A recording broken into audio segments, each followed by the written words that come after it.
Do you have a team of people that support you, that mentor you, that help you in different ways?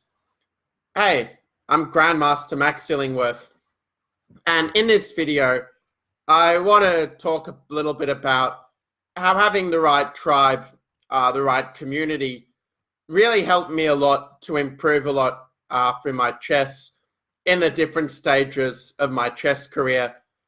And actually, funny enough, since I stopped playing competitive chess, now I actually try much harder even than before to try and get myself in, communities and get help from the right people to help me toward my goals. So that certainly applies in chess as well. And let me tell you about how I actually got into chess in the first place. So I saw this giant chess set in Salzburg in Austria at 6 years of age. And I was naturally very drawn to it because I was really into games and just naturally really good at these kind of strategic and fun sort of games as a young child. So my mum realized that, I could play against her and against my dad and dad for fun. But she realized, well, okay, that because I'm a generally fast learner and certainly was as a child, that it would be important to give me the right support. And I mean, also if you're playing with other kids and actually getting that influence from the coach, then it's a lot more fun and you're going to learn a lot more, right? So my mum took me to this junior chess club when I was 6 years old, and one thing actually I see quite a lot of people do is they'll kind of get comfortable in this one club and they're not going to really look for any new opportunities to try and sort of improve and kind of go outside her comfort zone. But what my mum did was she realized that, once I got from being just enjoying chess as, a fun thing that you do on Saturday, then she realized, well, once I got more competitive, there was time to get that sort of next level of help and kind of constantly find a better community, better mentors to sort of help me with, doing as well as I could with chess and kind of seeing where that journey would go. And well, you can see where it's led to this point, let's say. And yeah, hey, Greg, thanks for joining the stream. So, okay, going back to, what was the next step? Once I outgrew this little junior chess club, my first chess teacher, Baron Logerie, what was the next step for there? And there were kind of two, I think, big changes that really set me up very well for kind of getting to the next level and actually going from just being a casual junior player to one of the best ones in the state and eventually one of the best players in the country in the end. And for the first thing was that my mum really tried hard to actually get the best chess coach she could for me in the region. I mean, this was a time before in-net chess coaching became established as the best way to to learn online as such. And so, because there wasn't the same technology and the same resources then, what I do is I actually travel, 1 and sometimes even almost 2 hours down to Campbelltown from the Northern Beaches in Sydney. And I would, go to have a few hours of chess coaching each week with International Master John Paul Wallace, who was one of Australia's top chess players at that time and still runs a successful coaching business now in London. So yeah, basically it was the first big thing is finding the right mentor is really very important. I mean, not just in chess, but in anything you want to get to a much higher level in. I mean, think to something that you've that's an interest of yours that you've been working on, try and get better at, without any of that help, just kind of doing it on your own and figuring it all out. Well, okay, how is that going for you? So I think probably appreciate that if you want to improve faster and go further, then you absolutely need to have the right help for that. But just having a great chess coach or just a great mentor in general is not enough, actually. Where I'm sure that you probably know someone, maybe you're even an examplist, where you knew that coach was really good and really helping you, but somehow it wasn't really translating into results as such. And thinking, well, okay, what is kind of doing wrong in this case? And the answer is that getting the right help is actually just the first step. The second step is finding, and this is actually something I'm really passionate about, and I'll tell you why in a little bit later. But the second big thing is having that right community of people. Actually, as I saw my coach John Paul was sort of said to me and my mum, Max, you've got to play adult tournaments. You've got to move from just playing juniors all the time, sort of this casual fun chess, to really, playing with, more experienced and stronger players.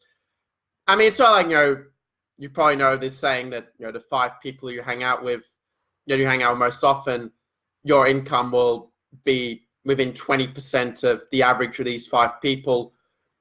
It's kind of like that a little bit with chess as well, where basically like the stronger players you sort of hang out with and learn from, that's going to sort of naturally raise your level because, I mean, even on a social level, you're going to start kind of naturally doing the sort of things that, people in your community, in that inner circle of yours are doing as such.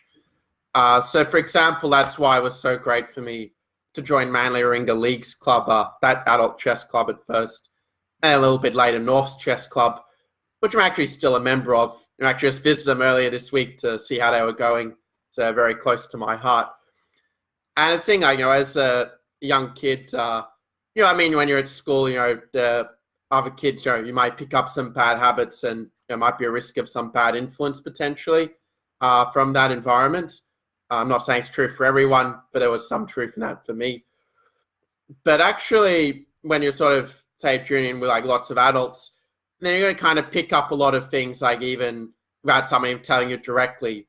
Like, for example, instead of me playing, really fast, like a lot of kids my age did back then as, 9-year-olds, I saw that the other adults were all kind of taking their time and really concentrating and thinking about the position. And I thought, well, okay, these guys are better chess players than I am currently, much more experienced.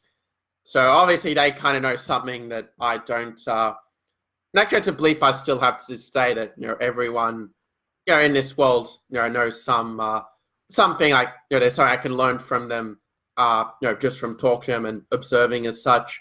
So that's kind of actually I've carried with me, I think, through nearly my whole life as such. But that was like a big thing, just being in that environment and actually having that sort of support and encouragement, like saying, oh, hey, Max, how's it going? And, oh, you won. Well done. Yeah, keep up the great work.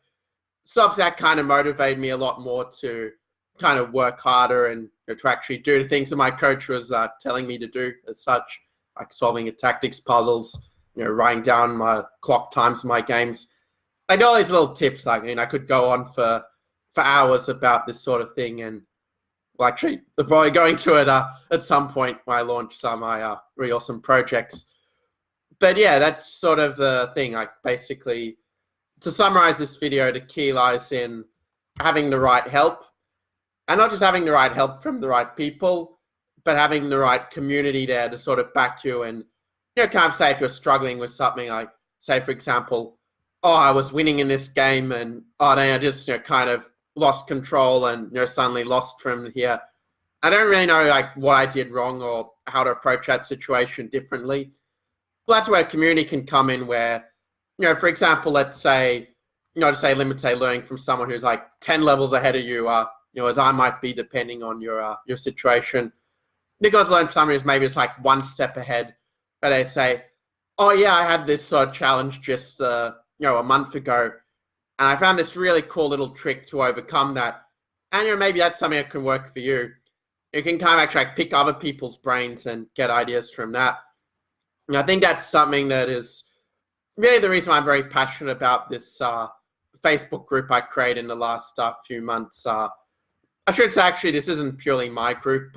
Actually, Cyrus Lakdawala, very prolific author, chess author, and international master and chess coach, actually he sort of came up with this idea independently. Like I was sort of thinking it, but I didn't act on it. And he said, well, I have this really great idea, chess endgame studies and compositions where people can share, really beautiful positions, really tough and interesting puzzles where it's going to really challenge you to find the best moves and really help you to think on a much deeper and calculate much better in your chess games.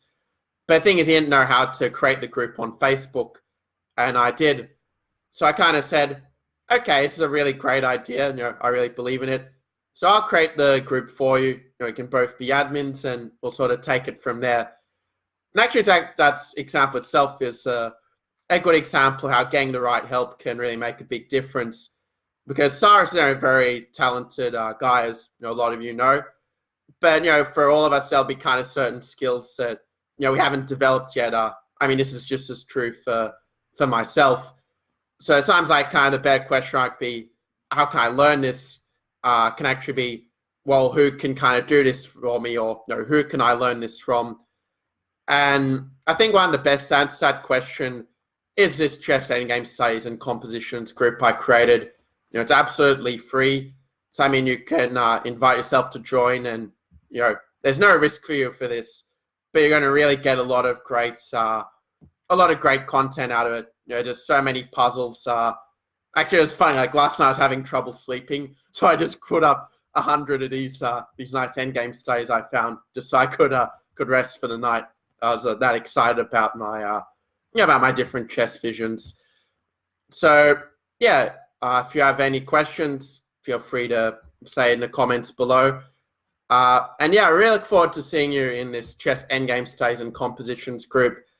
I think whatever your level is and whatever stage you're at, you really can get something out of this group. I mean, we have players who are just above beginner to strong grandmasters in this group. So really it's something for everyone, and I really work hard along with my other admins to really create a positive, supportive environment where we kind of help each other and we can kind of solve the puzzles together. Make it more of a social and community thing.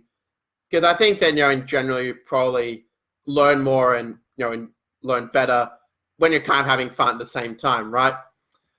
So okay, thanks for watching this video. I really hope that this is something you can apply in your own in your own life and in your own chess. Actually, to help you out, I'll give you free final questions. Pick this up from one of my mentors recently. I really love this method. I've been using it even with my students recently. The first question is, after watching this video, what is some things that you could do differently, that you could do better? Second question is, what new goals do you have now from the knowledge you've gained from this video? And third, what's a new action that you commit to now that you have watched this video? So I really look forward to seeing you take action and get to that next level in your chess. So thanks for watching, and I'll see you in the next video. Have a great day, everyone.